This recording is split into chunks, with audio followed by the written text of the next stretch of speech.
ধরেন আমরা কি বলেছি যে আমরা বলেছি যে প্রধানমন্ত্রী আর একটা রাজনৈতিক দলের প্রধান একই ব্যক্তি থাকতে পারবেন না।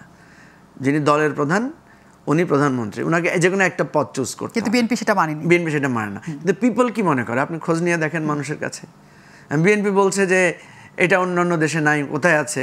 তো ভাই অন্যান্য কোথাও দেশে তো তত্ত্বাবধায়ক সরকার ব্যবস্থা তো নাই। ভিন্ন বিষয়ে কথা বলছেন তারা, ধরেন বললো যে এগুলো না হলে আমরা ইলেকশনে যাব না। কেউ কেউ তো বলছেন যে ইলেকশন করতেই দিব না, ইলেকশনে আমরা হতেই দিব না।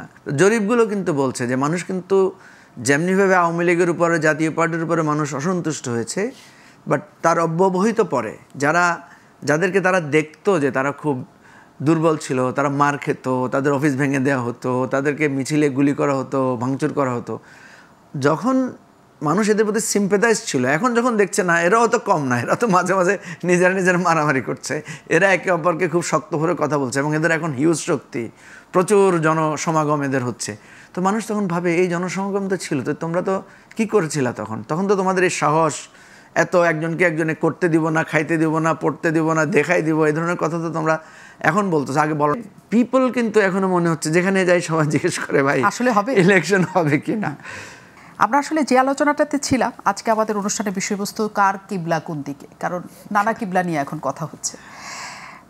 কারণ ছাত্ররা মনে করে যে সরকারের কিবলা ঘুরে গেছে বিএনপির দিকে, এবং আবার জাতীয় পার্টি মনে করছে যে তারা এক অবস্থা, জামাত মনে করছে সকল রাজনৈতিক দলগুলোকে যারা ইসলামপন্থী তাদের নিয়ে তারা একটা জোট করতে পারবে, তাদের কিবলা অন্যদিকে।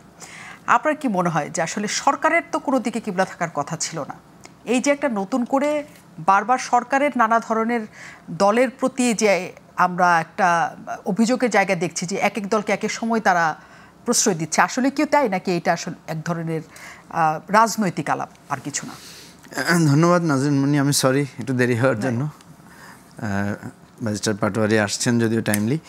তো সরকার কিন্তু বলছে যে তাদের কোনো দিকে কেবলা নাই, তারা সঠিক দিকে আছে, কিন্তু আমরা কিছুটা দুর্বলতা তো দেখতে পাচ্ছি সরকারের। তো এই ধরনের সরকারের দুর্বলতা থাকাটাই স্বাভাবিক। দেখেন একটা পলিটিক্যাল গভর্নমেন্ট যখন হয় তখন কিন্তু দলের প্রধান বা দলের প্রধান নেতা হন প্রধানমন্ত্রী, এবং উনি যখন মন্ত্রিপরিষদ গঠন করেন সবাই তার অনুগত থাকে, সবাইকে উনি চেনেন এবং উনি ডিস্ট্রিবিউট করেন কে কোন মন্ত্রণালয়ের দায়িত্ব পালন করবে। এই সরকারটা হয়েছে এমন যে প্রফেসর ইউনূস জানেন না যে ওনার অ্যাডভাইজার কারা হবেন। ওনার বয়ান থেকে আমরা যেটা জানতে পারি যে উনি এসে একটা লিস্ট পেয়েছেন, এবং আমরা আনঅফিসিয়ালি যতটুকু শুনেছি যে সেখানে 2 জন বা 3 জন উনি হয়তো সেখানে যুক্ত করেছেন, বাকি বেশিরভাগই ওনাকে যেভাবে দেওয়া হয়েছে সেভাবে। এনসিপি এসেও বলে যে তারা কিছুই জানতো না, বিএনপি এসে বলেও তারা কিছু জানে না, তাহলে লিস্টটা আসলে কি আকাশ থেকে পড়ে? না, এটা জানতো না এইভাবে বলার সুযোগ নাই, কারণ আমরা তো যখন প্রারম্ভিকভাবে জানি, যেমন আপনি তো শুনেছেন যে মির্জা ফখরুলের বাসায় কিন্তু ছাত্ররা গিয়েছিল, তারা একটা তালিকা নিয়ে, এবং সেখানে এক ধরনের সেটেলমেন্ট হয়েছে। আবার ছাত্ররাও কিন্তু বিভিন্ন জায়গা থেকে ইনপুট নিয়েছে, বিভিন্ন জনের পরামর্শ নিয়েছে।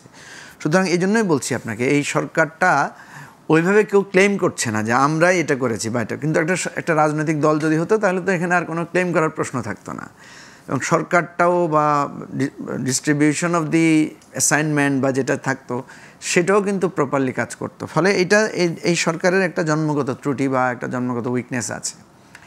দ্বিতীয় হচ্ছে যে এই সরকারের নিজেই সে বলেছে যে আমরা ছাত্র জনতা দ্বারা এটা অ্যাপয়েন্টেড হয়েছি, এবং এরপরে দেখা গেল রাজনৈতিক দলগুলো কিন্তু শুরুতে এই সরকারকে সমর্থনও দিয়েছে। এরপরে আমরা দেখেছি তার নানামুখী অভিযোগ, যেমন বিএনপি অভিযোগ করেছে যেখানে এনসিপির প্রভাব বেশি, জামাতের প্রভাব বেশি। আবার জামাত তো একদম রাগি করে বসলো প্রফেসর ইউনূস যখন ইয়েতে গেলেন, লন্ডনে গেলেন, তারেক রহমানের সাথে মিটিং করে উনি যখন ডিক্লেয়ার করলেন, তখন তো জামাত সরাসরি সরকারকে বলল যে সরকার নিরপেক্ষতা হারিয়েছে। আর এনসিপি তো রিসেন্টলি খুব আরও ভাইব্রেন্ট কথা বলছে। তো এ দ্বারা আমরা কয়েকটা কথা বলতে পারি, একটা যে সরকার একটু দুর্বলতা আছে, সে একবার এক পক্ষকে খুশি করছে, এটাও একটা হতে পারে। আরেকটা হতে পারে যে না, সরকার নিরপেক্ষ, সবাই যেহেতু তাকে তার বিপক্ষে বলছে তাহলে সে নিরপেক্ষ, এবং সেটার সাথে তো আমি দেখলাম যে শামীম হায়দার পাটোয়ারিও যুক্ত হয়েছেন সেটাতে। তো এটা যখন সরকার কারোই না হয় তখন সবাই সরকারের কাছ থেকে নিজের ফেভার চাওয়ার জন্য সরকার অনেক সময়ভাবে ব্লেম করে, সেটাও একটা হয়।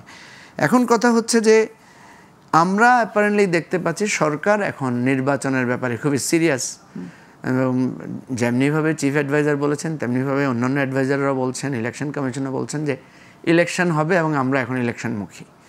কয়েকদিন আগে একটা বিষয়ে আমি সরকারের একজন খুব সিনিয়র পর্যায়ে যখন কথা বলছিলাম, উনি বললেন যে ভাই এই বিষয়টা এখন আর সিএ শুনবেন না, কারণ উনি এখন ইলেকশন ছাড়া আর কোনো বিষয়ে নতুন করে উনি হাত দেবেন না। তো ফলে আমরা ভেতরে বাইরে প্রকাশ্যে যাই দেখতে পাচ্ছি সব জায়গায় একই রকম সিগন্যাল দেখতে পাচ্ছি। কিন্তু মজার ঘটনা হচ্ছে যে পিপল কিন্তু এখনো মনে হচ্ছে যেখানে যাই সবাই জিজ্ঞেস করে ভাই আসলে হবে ইলেকশন হবে কি না। তো এর কারণটা কি? এর কারণ হচ্ছে আমরা যেটা দেখতে পাচ্ছি যে কয়েকটা রাজনৈতিক দলের কথাগুলো মানুষের মধ্যে এটা একটা মানে সংকট তৈরি করছে বা সংশয় তৈরি করছে। এবং সেই ধরেন আপনি হুট করে একটা কথা বললে কি মানুষ সংশয় পড়বে? নিশ্চয়ই কথাগুলোর সাথে কোনো একটা মানে ডেপথ থাকতে হবে, নাইলে এটা তো সংশয় পড়ার কথা না। তো যখন আমরা দেখছি যে তারা যে কথাগুলো বলছে এগুলোর মধ্যে কিছু না কিছু ডেপথ আছে, তখনও কিন্তু জনগণ একটু থমকে দাঁড়াচ্ছে যে ইলেকশন আদৌ হবে কিনা বা ক্লিয়ারলি হবে কিনা। সে ডেপথগুলো কি? ধরেন এনসিপি কি বলছে? এনসিপি বলছে যে এখনও বিচার সংস্কারের বিষয়টা, সনদের বিষয়টা হচ্ছে না। তার মানে কি? যেমন সনদ নিয়ে খুব আলোচনা হচ্ছে যে সনদ সাইন হলো, সনদে কিছু জিনিস আছে যেটাতে আপনার মানে বিরোধিতা আছে, ডিসেন্ট দেওয়া হয়েছে, নোট অফ ডিসেন্ট দেওয়া হয়েছে। তো নোট অফ ডিসেন্ট যে সমস্ত বিষয় দেওয়া হয়েছে, এই নোট অফ ডিসেন্ট যদি বিএনপি ধরেন তুলে নেয় যে না আমরা একমত, তাইলে কি খুব বেশি ক্ষতি হবে? মানুষ তো এগুলো নিয়ে বিশ্লেষণ করবে না? ধরেন আমরা কি বলেছি যে আমরা বলেছি যে প্রধানমন্ত্রী আর একটা রাজনৈতিক দলের প্রধান একই ব্যক্তি থাকতে পারবেন না। যিনি দলের প্রধান উনি প্রধানমন্ত্রী, ওনাকে যে কোনো একটা পদ চুজ করতে, কিন্তু বিএনপি সেটা মানেনি। বিএনপি সেটা মানে না। কিন্তু পিপল কি মনে করে আপনি খোঁজ নিয়ে দেখেন মানুষের কাছে। বিএনপি বলছে যে এটা অন্যান্য দেশে নাই, কোথায় আছে? তো ভাই অন্যান্য কোথাও দেশে তো তত্ত্বাবধায়ক সরকার ব্যবস্থা তো নাই, তাই না? তো এখন এই ধরনের বিতর্ক তো আসতে পারে। তো এখন যখন পিপলের মনে, ওই যে এনসিপি যখন কথাটা বলছে এবং পিপলের মনে যখন সেটা দোতনা তৈরি হচ্ছে, তখনই কিন্তু সংশয়টা গতি পাচ্ছে, স্ট্রেংথেন হচ্ছে। যেমন জামাত দেখলাম সিরিয়াসলি, বা ইসলামী আন্দোলনও দেখলাম সিরিয়াসলি তারা পিআর ইলেকশনের পক্ষে। এনিওয়ে পিআর নিয়ে অনেক ধরনের বক্তব্য আছে, কিন্তু তাহলে দেখা যাচ্ছে তারা যখন পিআরের কথা বলছে, পিআরেরও তো একটা বিরাট সাপোর্ট বেস তৈরি হচ্ছে, পিআরের পক্ষে যুক্তিতর্ক হচ্ছে, যুক্তি অযুক্তি নানা ধরনের হচ্ছে। সেই জায়গায় আমি যেটা মনে করি যে এটা সলিউশন কি? ধরেন আমরা যদি হাইপোথেটিক্যালি ধরে নেই যে যারা বিভিন্ন বিষয়ে কথা বলছেন তারা ধরেন বললো যে এগুলো না হলে আমরা ইলেকশনে যাব না। কেউ কেউ তো বলছেন যে ইলেকশন করতেই দিব না, ইলেকশনে আমরা হতেই দিব না। তো যদি ইলেকশন এরকম হয় যে কেউ হইতে দিলেন না, এটা তো আর আওয়ামী লীগের ইলেকশন না যে আমরা বর্জন করলাম, হরতাল ডাকলাম। এখন তো নিশ্চয় কেউ হরতাল অবরোধ এই সমস্ত জিনিস নেয়ার মতো অবস্থায় নাই। তো ফলে যখন কেউ ইলেকশনে পার্টিসিপেট করবে না, এমনিতে তো ধরেন আওয়ামী লীগ ইলেকশনে পার্টিসিপেট করবে না বলে এক ধরনের ধারণা তৈরি হয়েছে, যদিও আমার ধারণা যে সেটা সঠিক না। জাতীয় পার্টি পার্টিসিপেট করতে পারবে কি পারবে না এটা নিয়েও কিন্তু প্রচুর কথাবার্তা আছে, মানুষের মধ্যে পক্ষে বিপক্ষে মত আছে। তাহলে এমনিতে ইলেকশনের একটা পার্টিসিপেশনের জায়গাটা একটা কমে যাচ্ছে, কমের সম্ভাবনা আছে। সরি, এরপরে যদি পার্টিসিপেটেড ইন দি গণ অভ্যুত্থান, এই অংশীদাররা যদি কেউ কেউ ইলেকশনে না যায় বা ইলেকশনের ব্যাপারে মানে সন্দিহান থাকে, তাহলে তো ইলেকশন স্বাভাবিকভাবে মানুষের একটা আগ্রহ একটু কমবেই। দ্বিতীয় হচ্ছে যে নানা আপনি ইয়েগুলো দেখতে পাচ্ছেন, জরিপগুলো দেখতে পাচ্ছেন। জরিপ সবসময় ত্রুটিপূর্ণ থাকবে, এতে কোনো সন্দেহ নেই। আবার জরিপে যে কিছু কথা বেরিয়ে আসে এটাও তো সত্য। জরিপকে আপনি 50-50 ধরে নিতে পারেন যে জরিপের যা বলছে তার কিছু হলেও সত্যতা আছে।